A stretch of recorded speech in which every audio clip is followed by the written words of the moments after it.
Before you continue, take a deep breath with me, because what I heard that night will haunt me forever.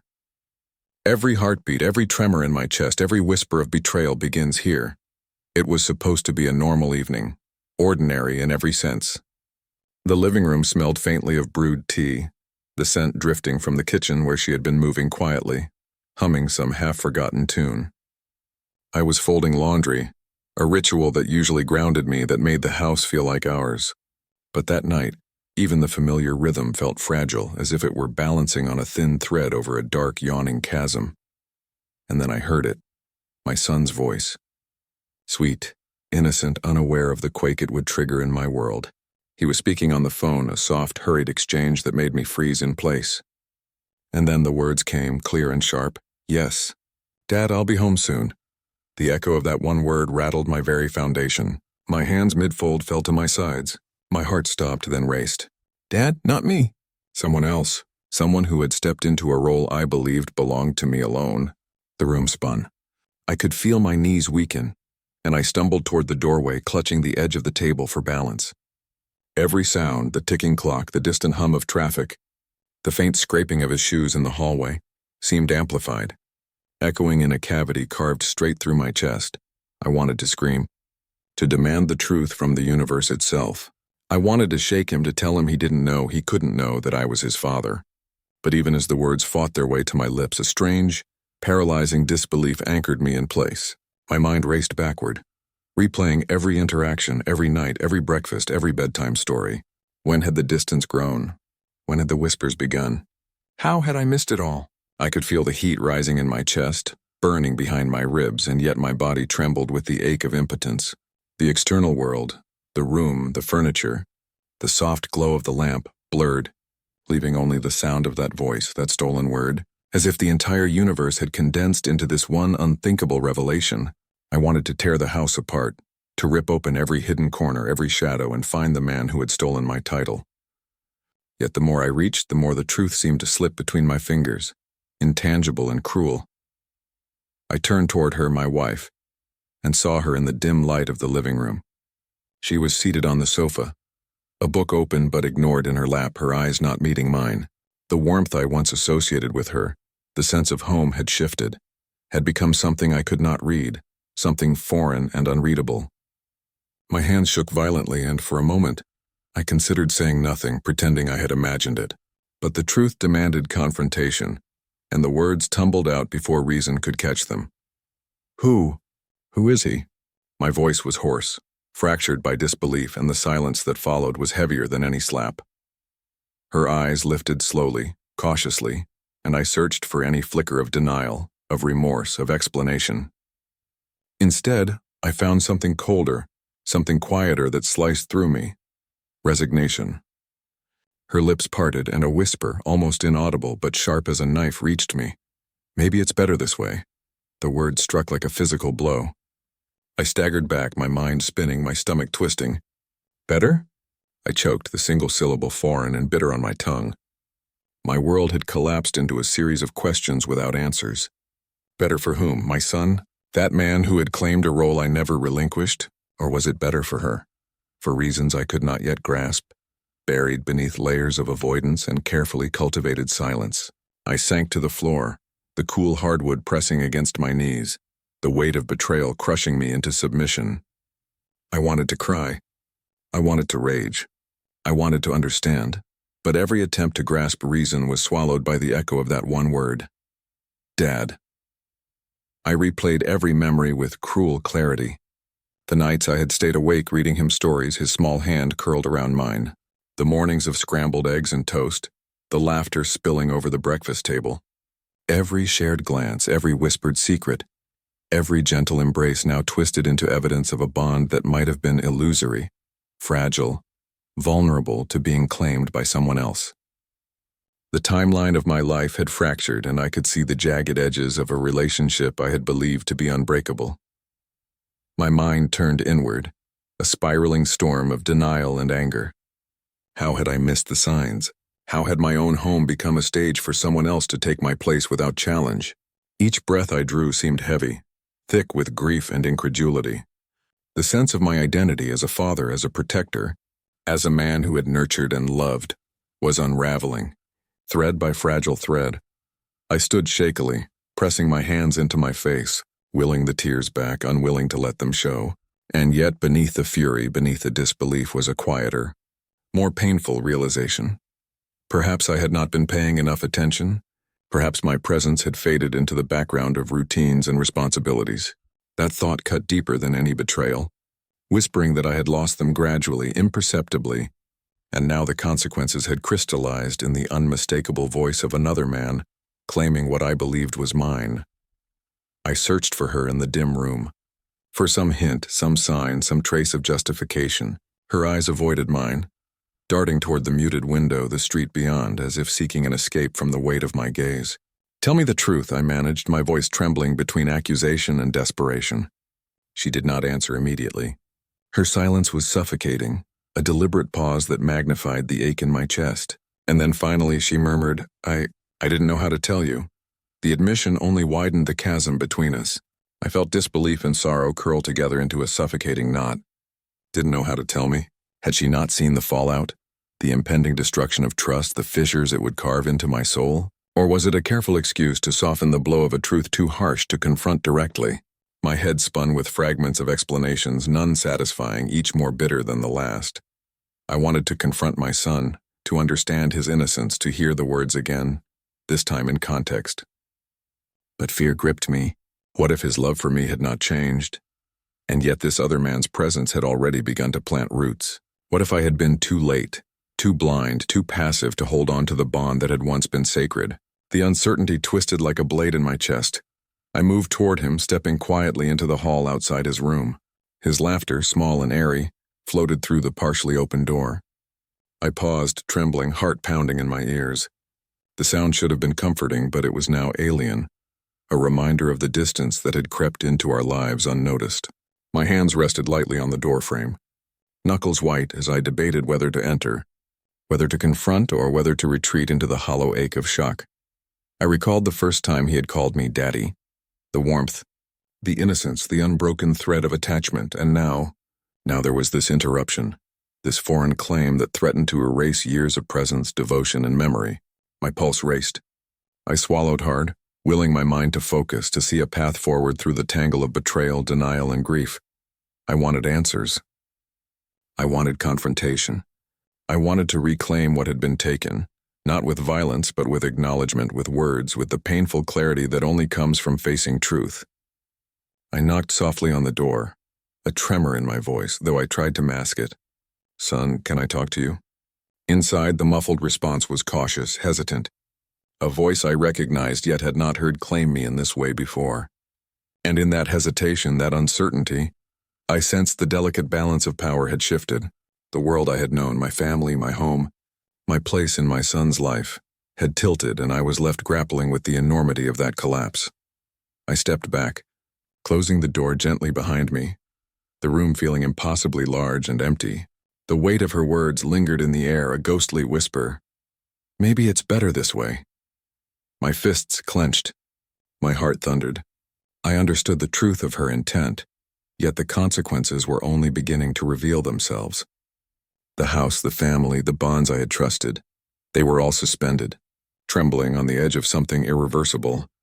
And in that breathless moment, I realized the most terrifying truth: the reckoning had begun. What I saw that day will haunt every quiet moment in this house. Every creak of the floor, every paper pushed across a desk, every cold word spoken, it all still echoes in my chest. The morning arrived gray and heavy, the kind of day where sunlight feels filtered through sorrow. The mail slipped through the slot with a soft thud, ordinary in sound, but what it carried was far from ordinary.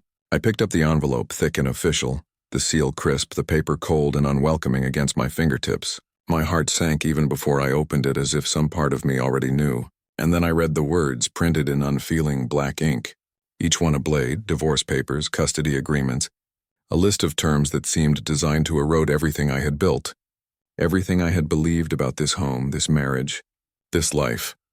The air in the living room seemed to tighten, pressing against my chest. The smell of brewed coffee, once comforting, now mingled with the metallic tang of fear. My hands shook as I spread the documents across the table, the letters and forms sliding slightly. as though the weight of betrayal was too much for paper alone to bear. Each line was precise, calculated, and cruel. Percentages, dates, clauses, stipulations. The cold language of division that stripped love of warmth, turning family into ledger entries. I sank into the chair, my back stiff against the polished wood, tracing the edges of the papers with a trembling finger. The words blurred as my mind raced backward, remembering the laughter, the meals, the quiet evenings when our son's small hands had held mine in trust. And now every memory seemed distant, as if another hand had rewritten history without my permission. I felt the pulse in my temples, a drumbeat of disbelief and mounting dread, each heartbeat echoing the cruel arithmetic of separation. I imagined the neighbors outside, their subtle glances, the half-hidden expressions as if they sensed the fissure I had not yet fully seen. Shame prickled along my spine. How had it come to this, that the sanctuary of my home could be dissected and divided in this way, watched silently by those who once offered only smiles and polite waves? The house seemed smaller now, every wall closer, every shadow accusatory. My hands curled into fists, knuckles white, as the quiet whir of normality became unbearable. The lawyer's name, typed across the top of the first page, mocked me, an agent of precision, a professional instrument of dissolution. And then I pictured her, my wife, calm, collected, a smirk hiding behind a facade of reason, her lips pressed together as if daring me to protest. The thought made my stomach twist. The home I had believed safe, the marriage I had fought to nurture, the role I had cherished as father, all of it seemed suddenly negotiable, and I, unprepared, was left with only shock and a simmering, silent fury. I traced the clauses again, each one a deliberate erosion of my authority, my presence, my claim to a life I had taken for granted. Joint custody, fractional, limited. Residence reassigned. Financials, calculated down to the last cent. Each word was a reminder that the machinery of law did not feel grief, did not recognize the stakes of loyalty, did not pause for heartbreak. It marched forward, precise, unyielding, indifferent to the chaos left in its wake. I could almost hear the courtroom, the rustle of papers, the echo of shoes against polished floors, the quiet, deadly precision of procedure. I imagined my wife's lawyer, smiling subtly as if the outcome were already written in some invisible ledger. The thought made my chest tighten, a fist of anxiety clenching at the base of my ribs. That smirk, even in imagination, was the most unbearable sound of all. It whispered of inevitability, of being outmaneuvered not by strength or love but by cold calculation. I rose from the chair, pacing the living room, the papers fluttering slightly with each movement. My eyes lingered on the photographs on the walls, snapshots of trust and joy, our son's first steps, birthdays, quiet evenings together. Each image was now an accusation, a reminder of what could be lost if I did not act, if I did not find the words and the courage to reclaim the pieces of my life before they were stripped entirely. The polished floor reflected the early light and fractured lines, mirroring the jagged fragments of my hope. I recalled the first time I had truly held my son in my arms, the warmth of his small body against mine, the trust in his eyes as though I were the only constant in the world. And now, the legalese in front of me threatened to sever not just the physical proximity but the very bond, the invisible threads that tethered us together. A sharp ache pierced my chest and my throat tightened with the urge to cry, though I forced myself to swallow back the sobs, to remain present, to think, to plan. I imagined her in court, calm, poised, the lawyer beside her a silent partner in the silent war unfolding. Their strategy was meticulous, rehearsed, practiced, and I realized with a cold clarity that this was not just about paperwork. It was about control, about rewriting a narrative that had once been mine. Rage rose like molten iron behind my ribs, yet I tempered it, letting the fire sharpen my focus rather than blind me. Each clause became a puzzle, each signature line a map of potential leverage, each restriction a challenge I would need to navigate. The phone rang then, slicing through the silence like a cold blade. My fingers hovered over it, reluctant, fearful. Would it be the lawyer calling to set the next meeting? Or my wife, her voice detached, rehearsed, ready to reiterate the inevitability? I let it ring, each chime reverberating in the hollow spaces of my chest. When I finally picked up, her tone was calm, deliberate, almost sweet, and yet it carried a weight that made my stomach drop. "We need to discuss the arrangements," she said, voice low, smooth, measured. And in that moment I realized the external conflict was only the beginning. The internal struggle, the shame, the fear, the slow erosion of certainty, was the battle that would define me. I sat back down, laying the papers before me again, tracing the printed words, imagining the courtroom where the final judgment would unfold. The thought of the lawyer's smirk, the subtle way he would move documents, the way the judge's gavel might sound like a death knell to my authority, all of it pressed against me, an oppressive weight of inevitability. But beneath the despair, beneath the humiliation, a flicker of determination sparked. I would not vanish quietly. I would not allow my role as father to be rewritten without challenge. I began making notes, small jotted thoughts in the margin, questions I would ask, evidence I would need, memories I could summon to assert the truth. My mind, sharpened by fear and anguish, traced every possible scenario. Could I argue for more time, more presence? Could I prove my investment, my care, my constant vigilance in his upbringing? Each question carried with it the weight of hope and despair, and yet I knew that action, not despair, would be my only weapon. Hours passed as I sat in that half-light. The papers spread like a map of betrayal before me. Each clause, each stipulation, each formal sentence became both an accusation and a challenge. I could feel the sweat on my palms, the pulse in my temples, the growing ache in my chest. I reread the words that seemed to promise my erasure from my son's life, and with every line, I felt the duality of fear and resolve intertwine. Even as the day waned, shadows stretching long across the polished floor, I could not stop thinking of that imagined smirk, the quiet certainty of the lawyer who believed everything had been decided. It stung, burned, yet fueled me, for if they thought this was over, if they believed the battle was already lost, then they had underestimated the intensity of a father's love, the vigilance of a heart unwilling to yield. I rehearsed the confrontation, silently speaking aloud the questions I would ask, the clarifications I would demand, the proofs I would provide. Each word a small assertion of presence, each phrase a foothold in a shifting landscape of legal precision. I could imagine the courtroom, the smell of polished wood, the echo of voices, the soft shuffle of papers, and I placed myself there not as a victim, but as a man determined to reclaim the place he had earned, the role he had nurtured for years. And yet, even in this careful preparation, a whisper of dread remained. The house felt colder, the walls taller, the shadows deeper. I could see the faces of those who might judge, those who might underestimate my resolve. Every step I took in that quiet room, every glance at the documents, every tremor of my own hands reminded me that the stakes were impossibly high. My home, my marriage, my role as father, all balanced precariously on the edge of a decision I had yet to fully confront.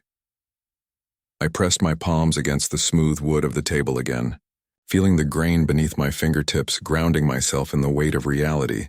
The clock ticked steadily, a metronome of impending confrontation, each second a reminder that inaction would cost me dearly.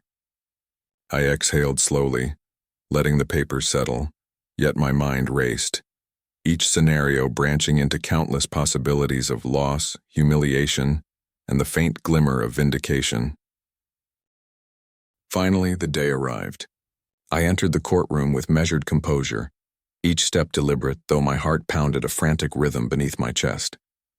My hands rested lightly at my sides, but the weight of every document, every clause, every whisper of betrayal pressed into my consciousness. Every eye in the room flicked toward me, some curious, some wary, some already taking sides, and I understood instantly that the theater of law was as much a stage of power and intimidation as it was of justice. And then I saw it. The lawyer. Her lawyer, smirking subtly, the kind of smile that carries both condescension and certainty. Everything had already been rehearsed in his mind, calculated to the last detail. And in that split second, the full magnitude of the battle ahead settled over me like a storm cloud, dark and relentless. I clenched my fists beneath the table, the knuckles whitening. And I knew. This was only the beginning. And every moment of this day would decide not just paper and law, but the fragile heart of a family I could not afford to lose. The night had fallen long before I realized I would have no home to return to. The city streets stretched endlessly, illuminated by the harsh glare of streetlights, their cold halos reflecting off wet asphalt like fragments of broken glass. I carried one suitcase, the entirety of my life compressed into a worn black rectangle with fraying seams. Its weight pressed against my shoulder, but the heavier burden was inside me. The sting of betrayal, the humiliation of being cast aside, the quiet, unyielding question that throbbed with every step. What kind of father am I now? The air was bitter, sharp against my skin. Each breath carried the scent of smoke, exhaust, and rain-soaked concrete, and it mingled with the sour taste of self-recrimination. I passed shuttered shops, their neon lights long extinguished, reflecting the emptiness of the streets. Occasionally, the distant laughter of strangers cut through the silence, a cruel reminder of lives I could no longer claim as mine. Hunger gnawed at my stomach, a hollow ache that seemed to echo the emptiness in my chest. My fingers clutched the handle of the suitcase as though letting go would mean dissolving entirely. I wandered, aimless yet drawn by the faint promise of shelter, until I stumbled upon a small dimly lit soup kitchen. Its neon sign buzzed faintly, a beacon in the dark, promising warmth, food, and for a brief moment, the illusion of dignity. Inside, the smell of broth and bread mingled with the soft hum of conversation, the quiet shuffle of plates and trays. I lined up with the others, my hands trembling not just from cold, but from the sharp sting of shame. I avoided eye contact, afraid anyone would see the depth of my humiliation. The fact that a man who once held a home, a family, now waited in line for scraps of charity. As I reached the front, a stranger ladled steaming soup into my bowl. His face was obscured by the shadow of the overhead light, but there was a pause, a deliberate tilt of his head, a faint recognition that froze my pulse. "I know you," he said softly, leaning in slightly, the weight of his gaze carrying something I couldn't yet name. "We need to talk." The words cut through the low hum of the room, sharper than any slap, more intimate than a whisper in a crowded courtroom. My hands tightened on the bowl, the soup's warmth a small comfort against the storm inside me. My mind raced, trying to place him, to measure the meaning behind those words. The city's night air was colder as I stepped back outside, clutching the small paper napkin he pressed into my hand. The street seemed larger, emptier, every shadow now a potential threat or a fleeting hope. I walked without direction, the suitcase thudding with each step, a constant reminder of everything I had lost. Hunger and exhaustion gnawed at me, but the stranger's words echoed louder than either. "We need to talk." Could this be a chance, however small, to reclaim something I thought gone forever? Or was it another twist in a story that had already broken me too many times to count? Sleep came in fragments, lying under a bridge where the wind cut like knives, where the echoes of distant traffic sounded like mocking laughter. I imagined the warmth of my son's small hand in mine, the quiet evenings in the house I had once known. The memories were sharper than reality, and yet they made the ache of absence almost unbearable. I wondered if I could endure another betrayal, another loss, if hope itself was nothing more than a cruel trick. The darkness around me pressed in, and I realized that the city didn't care about the ruins of a man. It only mirrored them. Morning arrived muted, gray light creeping through the clouds, and I dragged myself to the street once more. The soup kitchen's promise of conversation lingered in my mind. I found it again, the door open, the smell of broth mingling with the damp morning air. The stranger waited, leaning against the counter, his expression calm but knowing. He introduced himself, and then, as he mentioned his past connection to my home, papers, deeds, the legal documents I had never hoped to see again, something inside me trembled with cautious possibility. He had been involved once long ago, and now he offered more than words. He offered a sliver of hope. We stepped aside, speaking in hushed tones over the counter. Every word he offered carried weight, a reminder that the world I had thought lost might still hold a thread I could grasp. He spoke carefully, avoiding promises but hinting at irregularities, errors, loopholes, small pieces that could be pieced together to mount a legal fight. My heart raced, a mixture of fear and anticipation, terrified that hope could be another trap, a second heartbreak waiting to be delivered. The city outside carried on indifferent, but inside that small room, a fragile possibility had been planted. He leaned closer, his voice low, almost conspiratorial. "They think they own everything, but they don't. Come tomorrow." The words vibrated through me, a promise and a warning intertwined. My pulse thundered in my ears. Was this the edge I had been searching for? The start of reclaiming what had been taken? Or was it the beginning of another descent into the same labyrinth of betrayal? humiliation and legal coldness that had already shattered me. I clutched my suitcase tighter, the worn handle pressing into my palm, grounding me to reality. The night returned as I wandered the streets again, suitcase in hand, my mind unable to rest. Memories clashed with speculation, fear tangled with cautious hope. I retraced steps I had taken in my sleep-deprived haze, imagining the documents that might still exist, the signatures that might be flawed, the errors that could become my weapons. The cold wind cut against my skin, and I realized that survival was no longer just about warmth or food. It was about reclaiming agency, about finding the pieces of my dignity hidden beneath layers of deceit. At one point, I stopped at a dim corner, staring at my reflection in a puddle, distorted by rain. The man looking back at me was hollowed out, tired, worn, but in his eyes I glimpsed the faint spark of resolve. Rage still simmered beneath the surface, tempered by fear, tempered by a newfound determination. I whispered to myself the same question that had haunted me since the night I first overheard my son. What kind of father am I now? And for the first time I let myself answer. A father who would not be erased without a fight. The city seemed to stretch endlessly, a maze of concrete and shadow, yet the thought of tomorrow, the meeting, the whispered promise of reclaimed rights pulled me forward. Every step was deliberate, every breath measured. I imagined the courtroom, the papers, the evidence, the careful construction of a narrative that could survive scrutiny. It was terrifying, exhausting, yet for the first time, it carried the faintest taste of power, the possibility of reclaiming what had been taken through audacity and deceit. Night fell again, and I found a quiet alcove beneath a dim streetlight, leaning against a brick wall, suitcase by my side. Hunger gnawed, exhaustion weighed down my limbs, and yet my mind refused to rest. I traced in my thoughts every document I had ever seen, every conversation, every faint smile or nod that had hinted at complicity. The stranger's words echoed. They think they own everything, but they don't. A shiver ran through me, not of cold, but of anticipation. The fragile thrill of knowing that the next day could tilt the scales in ways I had not dared imagine. Sleep came in fits, punctuated by dreams of my son, of the house, of moments frozen in joy now distorted by betrayal. Every rustle of paper, every whisper of wind seemed like a warning or a sign. I woke before dawn, rubbing my eyes, and felt the weight of the suitcase, the cold concrete beneath my hands, the sharp reality of survival pressing in. And yet, within that weight there was a strange comfort, a tether to the possibility that I could navigate the storm that had overtaken my life, that I could fight for my place as a father, as a man, as someone who refused to vanish quietly.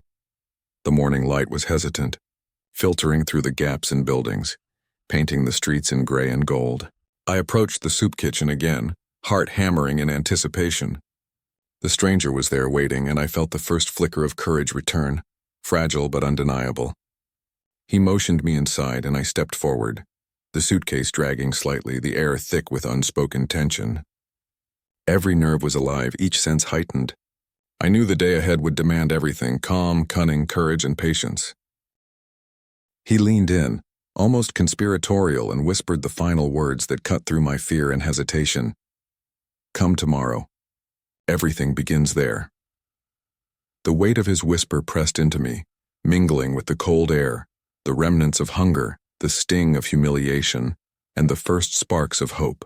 My pulse raced, my stomach tightened, my hands gripped the suitcase as if it were a lifeline. Tomorrow would not just be a day.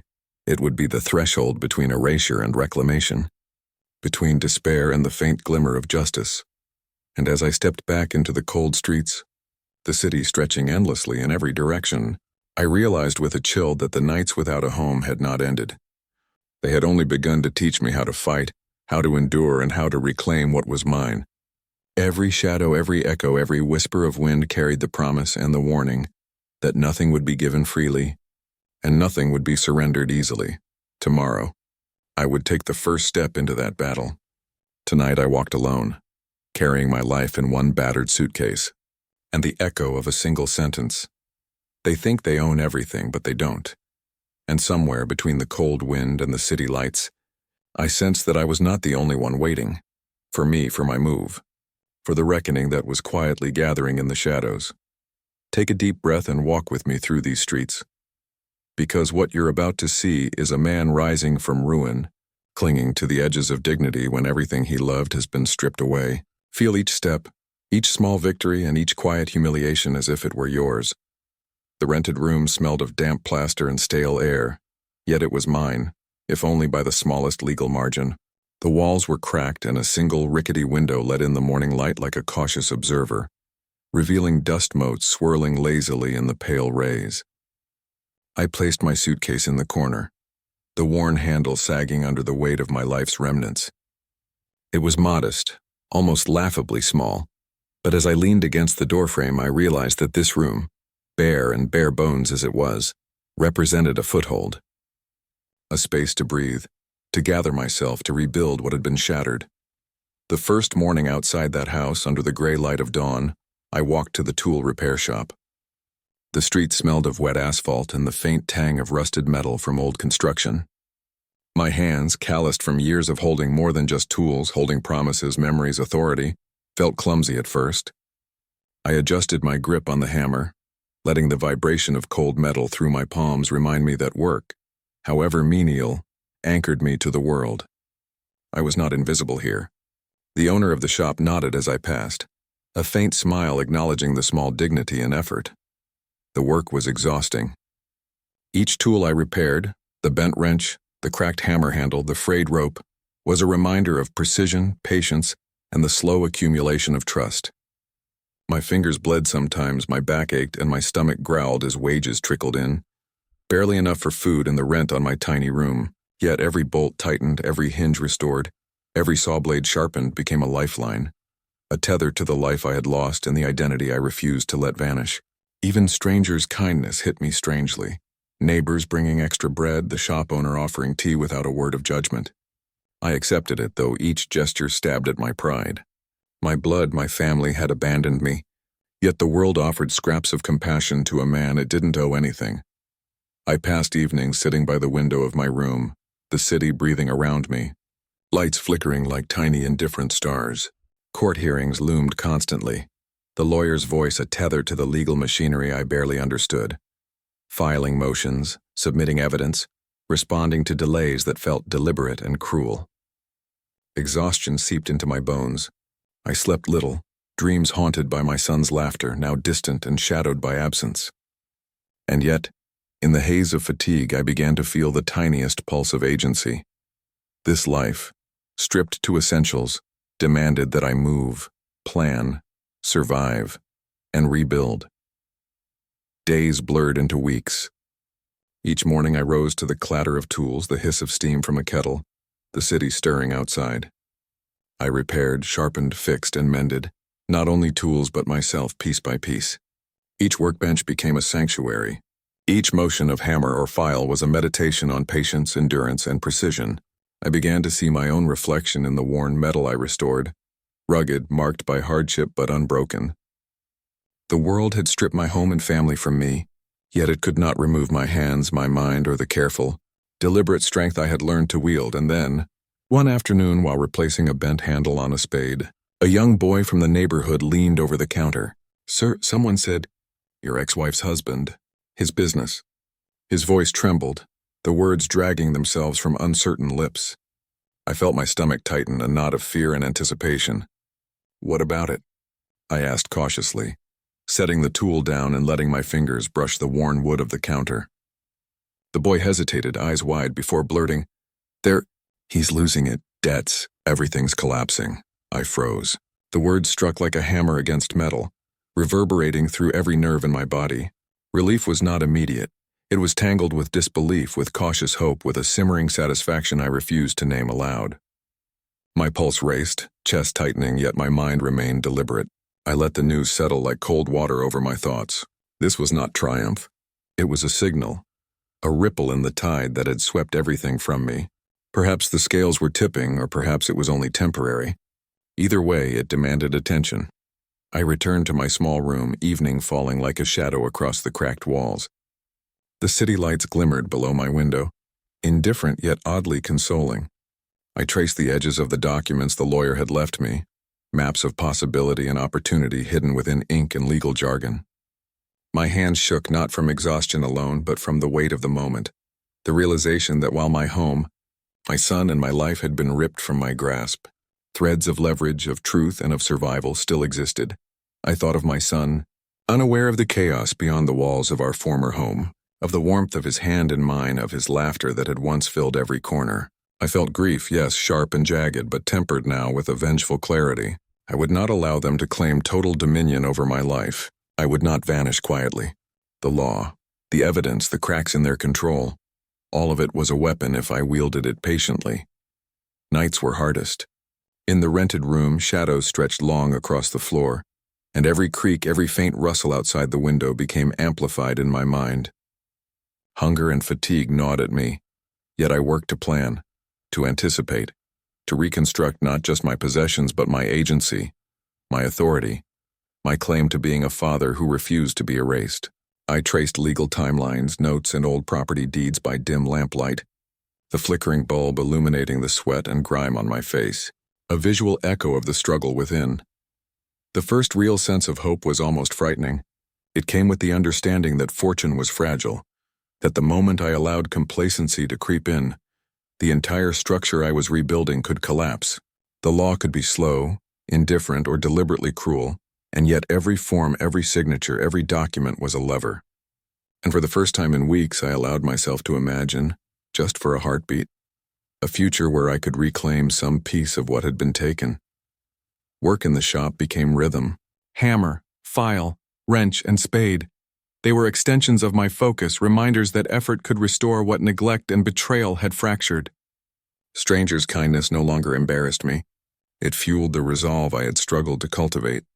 I began noticing patterns in their interactions, how they offered what I could not demand, and how their small gestures reflected a world that still acknowledged human effort and resilience. One rainy evening, as I returned to my room, the wind biting through my thin jacket, I paused at the corner store. A local newspaper sat by the entrance, headlines screaming about financial turmoil, companies folding under debt. I glimpsed a familiar name in the business section, his company, once a rival, now faltering under its own weight. A quiet thrill rose in my chest, mingled with caution. I forced myself to breathe evenly, knowing this was only a clue, a sliver of opportunity in a sea of uncertainty. Back in my room, I sat on the edge of the bed, legs dangling, tracing the faded lines of the documents spread before me. I thought of my son again, of the mornings we had shared, of the life I had once believed secure. Grief gnawed at me, but I did not allow it to root me in despair. Each paper, each note, each trace of evidence became a weapon in the silent battle I now had to wage. Exhaustion lingered in my limbs, but resolve anchored my mind. I had survived the night on the streets, the humiliation of hunger, the loneliness of displacement. I would endure what came next. Hours passed as I meticulously reviewed the lawyer's guidance, planning for court hearings, for legal maneuvers, for the careful reclamation of what had been snatched. Each scenario I rehearsed, each angle I calculated, was fueled not by hatred alone, but by a determination to assert the dignity and identity that had been stripped from me. Hunger and fatigue had dulled my body, but my mind sharpened into a blade honed by betrayal and tempered by necessity. And then, just as the lamplight flickered against the cracked walls, a sense of premonition took hold. A whisper of movement outside, a shadow beyond the curtain, a shiver in the air that was almost imperceptible. My pulse quickened, hands tightening on the documents, every nerve alert. The streets, the shop, the city itself seemed to contract around me. Opportunity and danger intertwined, coiling like smoke in the night. The struggle was far from over. The threads of hope were as fragile as the paper I clutched, yet they were all I had.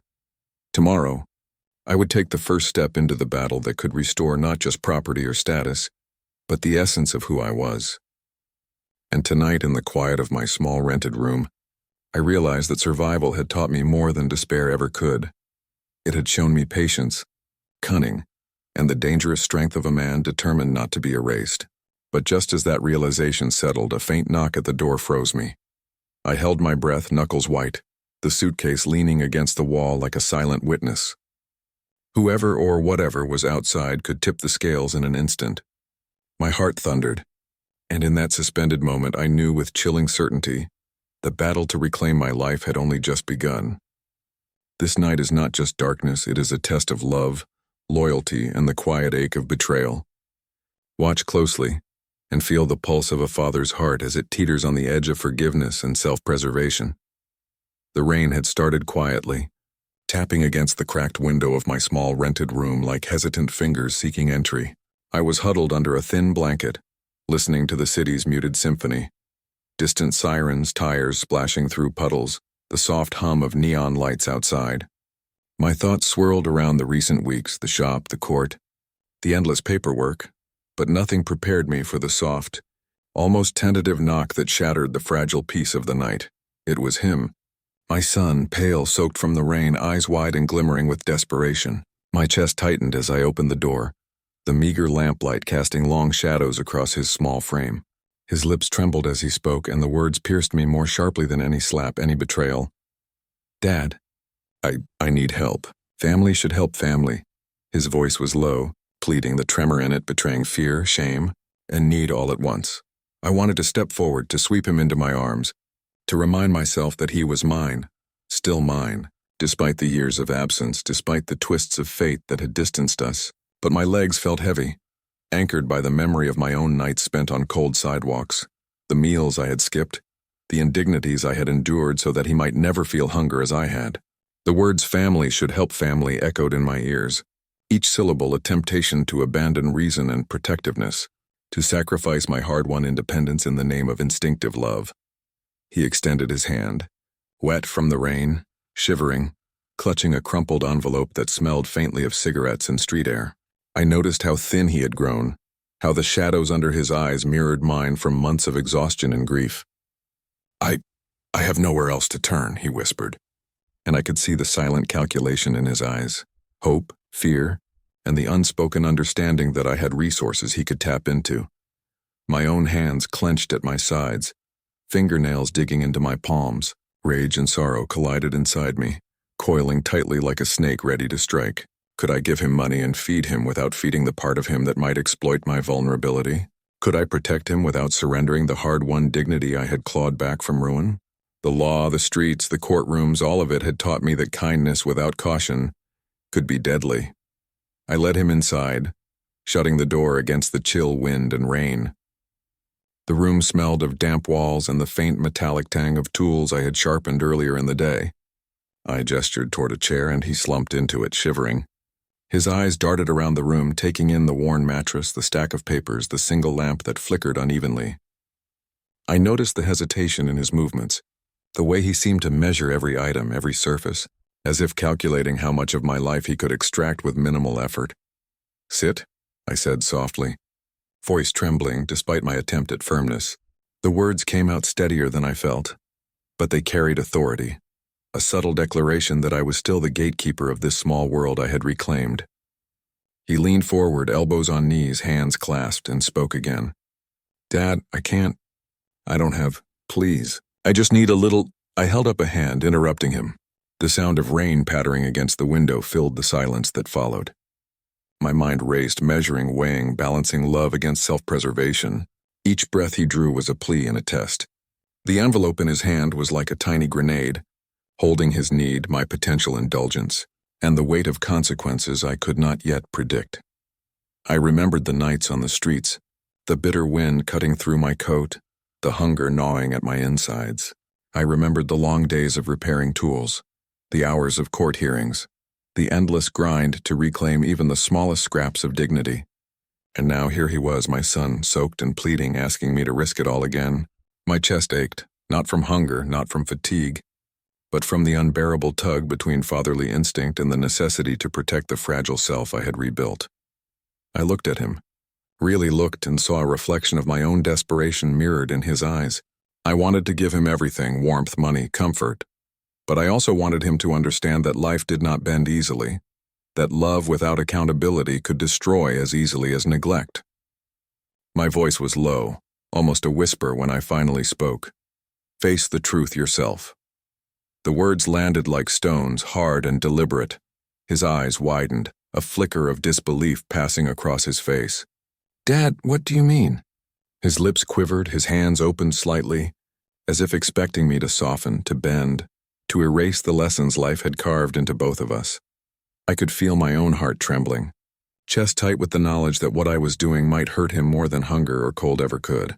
But this refusal to give in blindly was part of the survival I had reclaimed. I could not undo what had been lost, I could not restore the past, and I could not surrender the hard-won autonomy that had become my shield. The rain outside intensified, tapping a relentless rhythm against the window pane. I watched as the reality settled over him, his shoulders sagging, the hope in his eyes faltering like candlelight in the wind. There was a pause, thick and heavy, where time seemed suspended between the plea and the lesson. I could see him calculating, hesitating, weighing his next move, but I knew the moment had passed. I had planted a seed of understanding, painful though it might be. Finally he rose, wet coat clinging to his thin frame, eyes downcast. I stepped back, letting him occupy the threshold, my body rigid with the tension of restraint and love. He lingered for a heartbeat, unsure, and then the door closed behind him with a soft click that echoed through the quiet room. I sank into the chair, hands gripping the armrests, heart pounding, chest aching with the mixture of relief and sorrow. Outside, the rain continued, washing the streets clean of the night's shadows, but the chill remained, seeping through the walls of my small room, creeping into my bones. I could hear his footsteps retreating, fading into the night, carrying with them the weight of lessons learned, the sting of withheld help, and the first taste of independence or humiliation. I could not yet tell. I pressed my palms to my face, tracing the lines of exhaustion and grief. The quiet of the room was broken only by the ticking of the old clock, each second stretching endlessly. I felt both a shiver of triumph and a pang of guilt, a father's duality, raw and untempered. I had protected myself, yes, but at what cost to the boy who bore my blood? The envelope he had left behind on the counter fluttered slightly in the draft. I approached it cautiously, feeling the weight of possibilities inside. Was it a note, a plea, or a reminder that our fractured lives were still intertwined in ways I could not fully control? The thought made my stomach twist. Every shred of paper, every document, every legal precedent I had amassed now seemed insignificant compared to the human calculus I was forced to navigate in the darkness of that night. And yet, even as I sank to the floor, back against the wall, the rain still hammering against the window, a small flame of understanding glimmered. I had stood firm, defended the hard-won independence I had reclaimed from ruin. I had let love temper action without surrendering to blind compassion. I had created a boundary, painful though it might be, between exploitation and responsibility. But the city beyond my window remained indifferent, lights flickering like distant stars, cold and unyielding. I knew that this night was but a single measure in the long cadence of my life's reckoning. I could not rest, not yet. The struggle to protect myself, to reclaim my dignity, and to navigate the fragile strands of connection with my son was far from over. A faint movement caught my eye, an almost imperceptible shadow flitting past the lamplight on the street below. My heart leapt and I pressed myself closer to the wall, breath held, ears straining. Was it him returning, or merely a passerby oblivious to the turbulence of my life? My pulse thudded like a drum in my ears, each beat a reminder that vigilance, patience, and quiet strength were the only tools I could trust. I reached for the chair beside me, steadying myself, and let my gaze linger on the closed door. The echoes of the night, the rain, the steps, the whispered plea, lingered like ghosts, a reminder that love and betrayal, hope and pain, were forever intertwined. I knew with a sharp clarity that the next encounter could redefine everything: trust, authority, and the delicate equilibrium I had struggled to achieve in the ruins of my life. And then, as the wind howled and rain lashed against the window pane, I heard it. A second knock. Tentative, deliberate, impossibly close. My breath caught, hands freezing mid-motion, heart hammering against the cage of my ribs. The night had not yet released its secrets, and I realized with a tremor in my chest that the most important choice, the most dangerous conversation, was about to begin. The little shop smelled of sawdust, oil, and the faint tang of metal from the tools I had been repairing all day. Outside, the world was blanketed in cold, a soft drizzle coating the streets in silver reflections. Inside, a small table had been set, modest, humble, but glowing with the warmth of human presence. The Christmas lights above flickered unevenly, casting a soft halo around the faces of the people who had become my unexpected family. The shop workers, their hands rough from labor yet hearts generous beyond measure, the lawyer who had guided me through the maze of deceit and documents, and neighbors whose kindness had quietly steadied me through months of turmoil. I sat at the head of the table, though not with the authority I once held over a house I had lost, but with a quiet dignity earned through suffering. The aroma of spiced bread and roasted vegetables mingled with the faint smell of old paper and oil, creating a scent that felt like survival itself. Earthy, grounded, real. I looked around at each face, noting the small smiles, the flickers of laughter, the shared glances that spoke of battles fought together, of trust tested and proven. These were not gestures of obligation nor acts of pity. They were the genuine, unspoken recognition of someone who had endured, someone who had not crumbled despite the weight of betrayal and abandonment. I reached for the cup in front of me, feeling the warmth seep into my hands. It was a simple cup, chipped at the rim, bearing the faint scratches of daily use, yet it carried more significance than any golden chalice ever could. It symbolized continuity, a thread of normalcy stitched together with the hands of those who had refused to turn away. The lawyer caught my eye and gave a subtle nod, a quiet acknowledgement that the battle we had fought was not only legal, but moral. We had navigated treachery together, and though the scars remained, the bond between us had been forged in the fires of perseverance. Across the table, one of the shop workers laughed softly, the sound low but sincere, and the room seemed to exhale as if in relief. I allowed myself a small smile, not for the sake of appearing cheerful, but as a recognition that joy, no matter how muted, could still exist after devastation. The neighbors joined in with gentle banter, stories of small victories and simple comforts that seemed mundane, yet carried immense weight in this context. Each word, each gesture reminded me that family, real family, was measured not by shared blood but by shared struggle, by the refusal to abandon one another when the world turned its back. I felt the subtle ache in my chest, the memory of my son's absence, the hollow spaces where love should have been, pressing against the warmth surrounding me. For months I had wrestled with the pain of being replaced, of having my role as a father questioned and diminished. I had feared that my identity, my sense of worth, would forever hinge on the approval of someone who had grown distant, indifferent. And yet here, in the soft lamplight, surrounded by those who had chosen to stay, I felt a different kind of validation. It was quieter, more enduring. It was the recognition that I mattered not because of a title, but because of the presence I had maintained, the life I had refused to let crumble entirely. The spiced aroma of the food mingled with the faint metallic scent of the tools still lining the shelves. I traced my fingers along the edge of the table, feeling the grooves in the wood, the texture worn smooth by years of use. Each imperfection seemed to echo my own journey, scarred yet resilient. The lawyer spoke softly about the next steps, about documents and claims that might restore small pieces of what had been taken, but I listened only half attentively. My mind lingered on the faces around me, on the subtle expressions of care and concern, and I realized that the victories that truly mattered were not written on paper, but etched into these moments of genuine human connection. I raised my cup slightly, a silent gesture, and the others mirrored me without words. It was not a toast, not a celebration, not a moment of triumph over anyone. It was an acknowledgement that we had endured, that we had chosen to remain present for one another, and that even in the absence of conventional family, we could carve a sanctuary of trust and belonging. I felt a tightness in my throat, a warmth spreading through my chest, a mingling of gratitude and sorrow. The sorrow was not bitter. It was reflective, a recognition of what had been lost, tempered by the understanding that what remained was no less precious. Outside, the drizzle continued, soft and persistent, blurring the outlines of the city, masking the harsh angles of reality. Inside, the lights flickered against the walls, illuminating the gentle smiles of those who had made this night possible. A shop worker handed me a small plate, and the touch of his hand against mine was electric in its simplicity. It was a reminder that kindness, freely given, carries a weight far greater than authority or entitlement. I thought of my son again, and though the pang of absence lingered, it was softened by the recognition that love could exist beyond expectation, that family could be redefined in ways both painful and beautiful.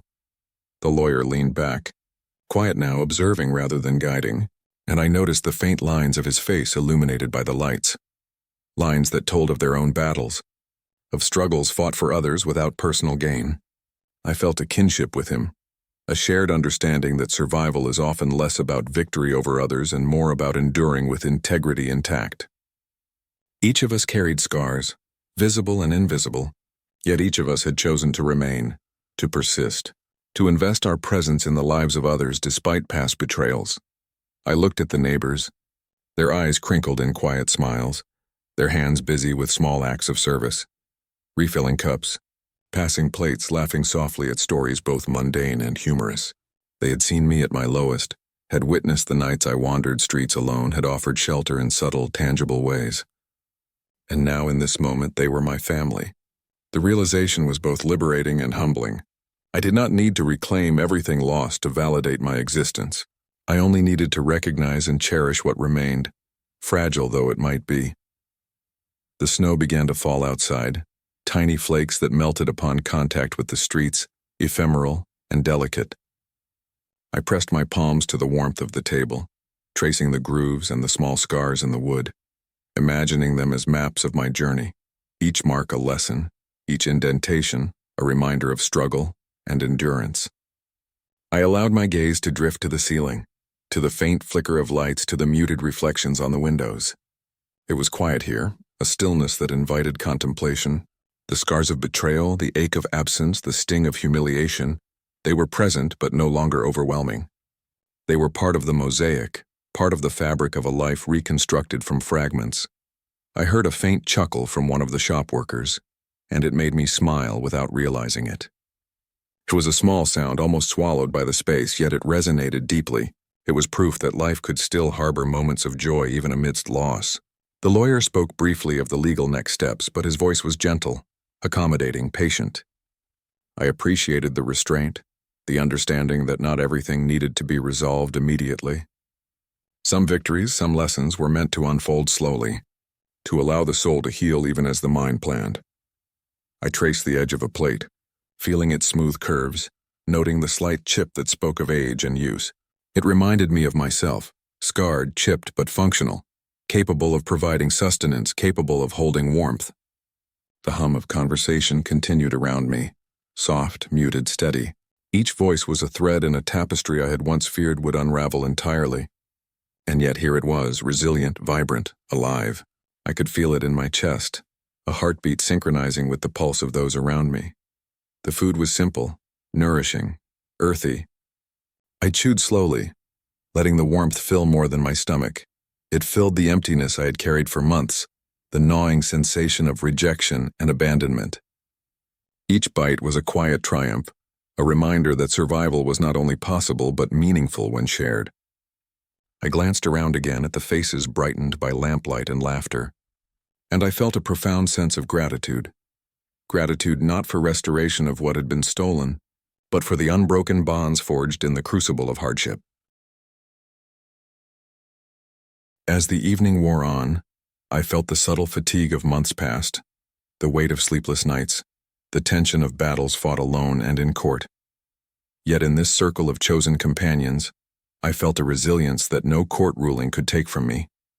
My identity was no longer tethered to the approval of those who had abandoned me, nor to the fragile illusions of family defined by blood alone.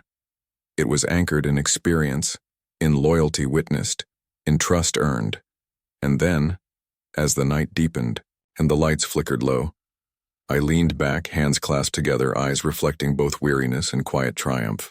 The moment hung in the air, suspended like the faint smell of incense, like the lingering warmth of hot tea in the cups. I realized the truth I had been chasing in vain for months. Family isn't always who you're born to. It's who stays when you have nothing. And in that realization, my heart, bruised but unbroken, found a measure of peace. Yet even as I allowed the warmth of this truth to settle over me, a shadow at the edge of the window caught my attention. A faint figure, barely discernible in the snowy haze, paused and looked directly at the room. My breath hitched, my pulse quickened. Could it be another message?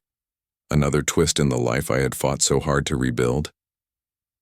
I leaned forward instinctively, eyes narrowing, heart hammering in my chest.